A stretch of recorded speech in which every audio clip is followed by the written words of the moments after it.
Բարև ձեզ հարգելի քաղաքացիներ, այսօր շատ հետաքրքիր իրադարձություններ տեղի ունեցան, արդեն ստանդարտ պլանով Վեհապար Հայրապետի հիշատակությունը զեղչելով պատարագ տեղի ունեցավ Սուրբ Սարգիս առաջնորդանիստ եկեղեցում, Արարատյան հայրապետական թեմի միաժամանակ քաղաքացիները, որոնք ոչ թե բան էին, քաղաքական տուրիստներ էին այդտեղ, իսկապես հավատավոր հոտներ իր վերաբերմունքը հայտնեց, մարդիկ իրենք էին հիշատակում ամենայն հայոց կաթողիկոսին, որոշ զարգացումներ տեղի ունեցան նաև Արցախի թեմի առաջնորդարանի մոտ, որոշ թվով, փոքր թվով արցախցիներ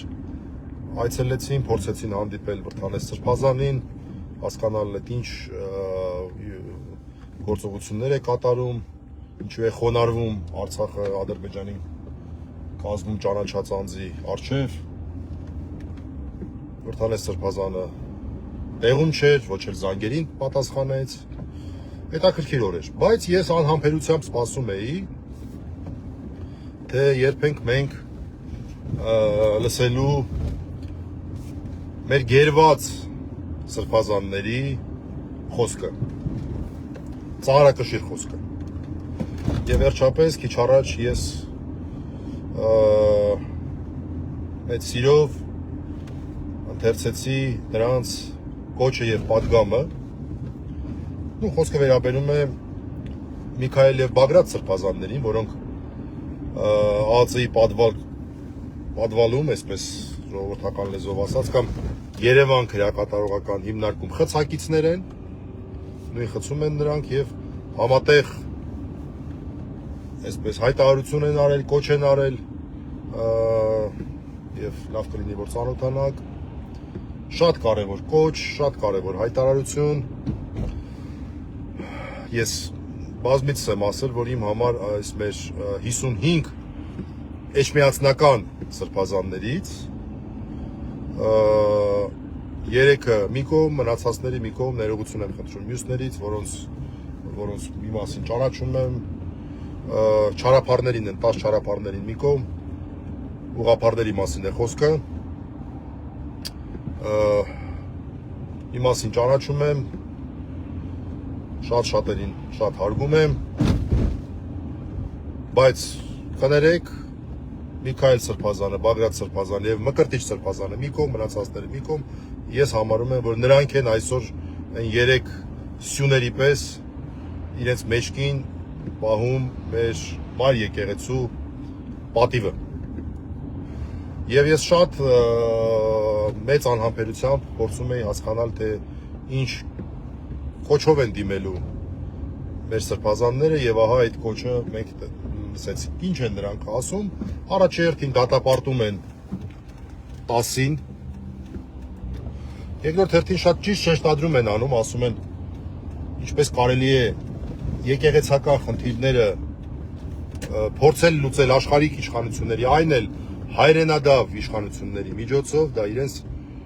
եզրույթն է, երրորդը շատ ճիշտ է, որ մեծ այսպես սրտից սեր էլի, շատ տեղին, շատ դիպուկ եզրույթով եւ պիտակով էին կոչում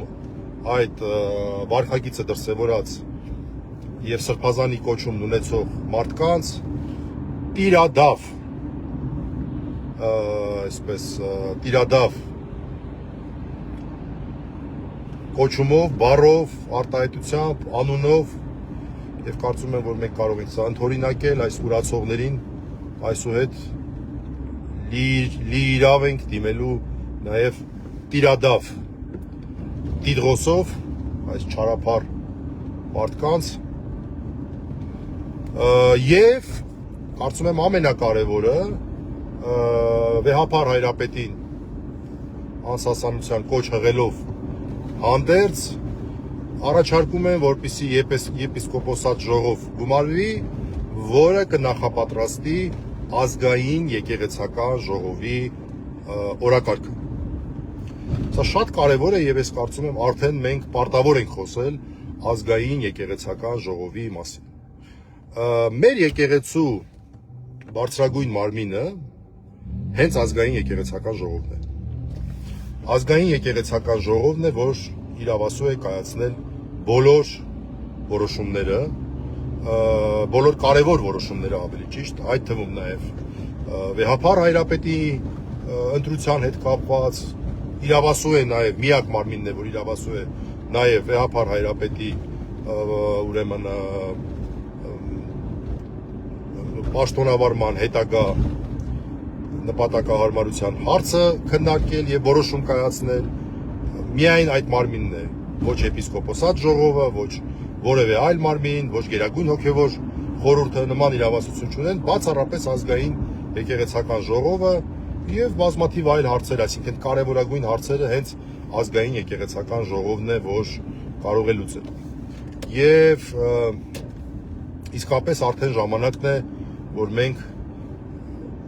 խոսենք ազգային եկեղեցական ժողով գումարելու անհրաժեշտության մասին։ Իհարկե դա ամիսներ է տևում,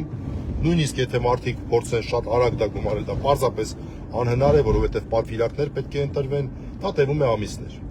Եվ այստեղ է, որ մեր եկեղեցու այսպես առանձնահատկությունն է երևում, շատ գեղեցիկ առանձնահատկություն կարծում եմ, այն է, որ ազգային եկեղեցական ժողովը կազմված է աշխարհիկներից, ուրեմն հոգևորականներից եւ աշխարհիկներից։ Այդ տեսեք օրինակ, կաթոլիկ եկեղեցու պարագայում կամ ռուս ուղղափառ եկեղեցու պարագայում, մյուսներին ճիշտ ասած շատ չեմ տիրապետում, բայց ենթադրում եմ, որ նույնը պետք է լինի։ Օրինակ ինչպես է ընտրվում նրանց գահակալը։ Ընտրվում է բացառապես հոգևորականների կողմից։ Հիշում եք վերջերս էլ Հռոմում կոնկլավն էր, այսպես կոչված, այն ժողովը կարդինալների, որը ընտրեց Հռոմի հերթական պապին Լևոն 14-րդ, որ ընդունեց Լևոն 14-րդ անունը, որը ի դեպ այսօր Կոստանդնապոլսի մեր պատրիարքի հետ հանդիպման ժամանակ հայկական եկեղեցում, Պոլիսի հայկական եկեղեցում, նաև իր ողջույնները փոխանցեց Գարեգին II սրբազնագույն վեհափառ կաթողիկոսին, այն նույն ժամանակ, երբ որ Նավասարդ բարձր անունը դեռ կրող արքեպիսկոպոսը զեղչում էր վեհափառ հայրապետի անունը Սուրբ Սարգիս եկեղեցու։ Հենց այդ նույն պահին, հենց այդ նույն ժամերն էին, էլի, առավոտյան։ Դա զեղչում է, իսկ նա բարևներ է փոխանցում։ Եվ երբ իր ներկայությամբ մարդիկ էին դուրս բերում, որոնք որ բացառապես կանոնական այսպես կարգն էին պահում պատարագի եւ եկել էին օրինակ այդտեղ հաղորդություն ստանալու, նրանց զրկեցին հաղորդությունից, ոստիկանները դուրս հանեցին, տարան հեռու տեղ թողեցին, ուրեմն Դոլունցին եւ Հովանես Իշխանյանին, էլի մարդիկ էին այնտեղ վեհափառ հայրապետի անունը հիշատակում։ Մի խոսքով, Հռոմի պապի ընտրության մասին ենք խոսում, Հռոմի պապի ընտրությունը բացառապես կարդինալների կողմից, այսինքն հոգևորականների կողմից է։ Մեր մոտ ոչ, մեր մոտ ազգային եկեղեցական ժողովն է։ Իմ իմանալով, եթե չեմ սխալվում, այսօրվա կարգը այնպիսին է, որ յուրաքանչյուր թեմից ըստ թեմի բնակչության քանակի ներկայացուցիչներ են, պատվիրակներ են ընտրվում եւ ուրեմն ուղարկվում ազգային եկեղեցական ժողովին հետեւյալ համամասնությամբ, ուրեմն 2 աշխարհիկ եւ 1 հոգևորական։ Եթե չեմ սխալվում, այդպես էր։ Եթե չեմ սխալվում, 2 աշխարհիկ, 1 հոգևորական։ Ամենայն դեպս 99 թվի ազգային եկեղեցական ժողովին կարծեմ այդպես է։ Ուրեմն այսպիսով ովքեր են մասնակցում ազգային եկեղեցական ժողովին, թեմերից ներկայացուցիչներ, ըստ իրենց բնակչության եւ 2-ը 1-ի հարաբերակցությամբ, եթե չեմ սխալվում, այդ ամեն ինչը պետք է որ կազմակերպի թեմական խորհուրդը, որը շատ կարևոր կառույց է, թեմական խորհուրդ կոչված կառույցը, պլյուս ազգային եկեղեցական ժողովի սեփական իրավունքով անդամներ են բոլոր մեր սրբազանները, այս պահի էջմիածնի ներքո 55 եպիսկոպոս, 55 սրբազան ունենք, որոնցից 10-ը այս պահի չարափառ, մնացածները ուղղափառ, չգիտեմ, կարող է 10-ին էլի ավելացողներ լինեն, չենք կարող իմանալ, այս պահի մենք գործ ունենք 10 չարափառ եպիսկոպոսների հետ։ Եվ որոնց որ շատ դիպուկ ձևով Միքայել եւ Բագրատ սրբազանները պիտակեցին որպես տիրադավ։ Եվ ազգային եկեղեցական ժողովին մասնակցում են ներկայացուցիչներ, չէ՞ որ սա մեր միասնական եկեղեցին է, ներկայացուցիչներ մեր մյուս 3 նվիրապետական աթոռներից, այսինքն Մեծիտան Ընկիլիկիո կաթողիկոսությունից, Անտիլիասի աթոռն է, Կոստանդնապոլսի պատրիարքությունից, այն նույն պատրիարքությունից, որն այսօր ընդունել է Հռոմի Պապ Լևոն 14-րդին, շատ լավ հանդիպում էր, որքան ես լավ այսպես միջոցառում էր, որքան հասկացա, Հռոմի Պապը նաև հիշատակում էր մեր հայրապետներին, վարդապետներին, ներսե շնորհալուն էր հիշատակում,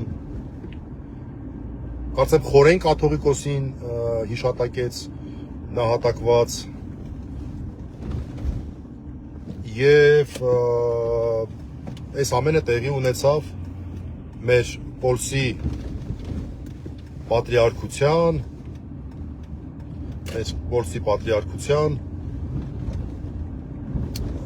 մայր եկեղեցու։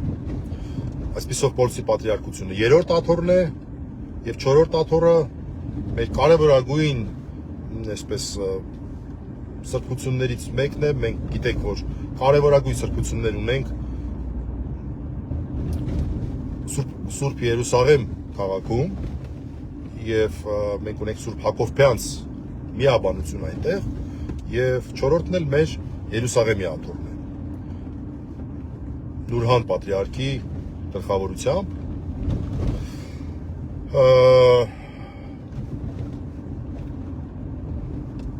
այս 3 մյուս աթոռներից եւս ներկայացուցիչներ են մասնակցում մեր ազգային եկեղեցական ժողովում։ Նորից ասեմ, այնտեղ կարևորագույն հարցեր են քննարկվում մեր եկեղեցու հետ կապված։ Նաև սա միակ մարմինն է, որ իրավասու է թե ընտրել եւ թե գահնկեց անել ամենայն հայոց կաթողիկոսին, որևէ այլ մարմին նման իրավասություն չունի։ Եվ մեր 2 գերված սրբազանները կոչ են հրապարակել հրավիրելու եպիսկոպոսատ ժողով, որը կնախապատրաստի արդեն ազգային եկեղեցական ժողովի օրակարգը։ Սա շատ կարևոր եմ համարում եւ ես կարծում եմ, որ մենք բոլորս հայ առաքելական Սուրբ եկեղեցու հավատավոր զավակներս պետք է մեր այսպես աջակցությունը հայտնենք ազգային եկեղեցական ժողով գումարելու հրամայականին այն պատճառով, որ մեր մոտ կուտակված հարցերը արդեն այդպես չեն ասել։ Աշխարհիկ իշխանությունների լղտի հարձակումը, Նիկոլ Փաշինյանի անձամբ եւ իր այսպես խմբակի լղտի հարձակումները հայ առաքելական Սուրբ եկեղեցու նկատմամբ այնպիսի իրավիճակ են ստեղծել, որ այլ կերպ հնարավոր չէ եւ անհրաժեշտ է ազգային եկեղեցական ժողովի ձևաչափով քննարկել այդ բոլոր հարցերը եւ տալ լուծումներ եւ կայացնել որոշումներ։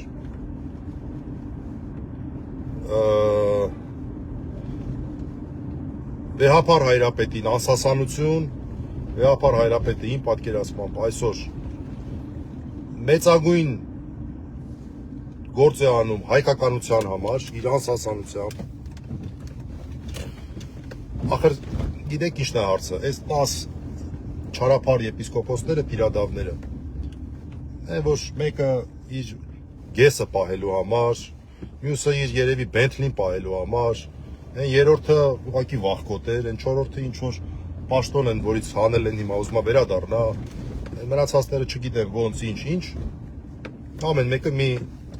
խնդրից ելնելով այս ուրացման ճանապարհը բռնեցին, չդիմացան, այս դուք տեսեք վեհապար հայրապետի վիճակը փորձեք պատկերացնել։ Չի խոսվում, բայց եկեք խոսենք էլի։ 2 օր առաջ շատ չխոսվեց դրա մասին, խայտառակ քրեական հետապնդման շրջանակներում երկարացվեցին վեհապար հայրապետի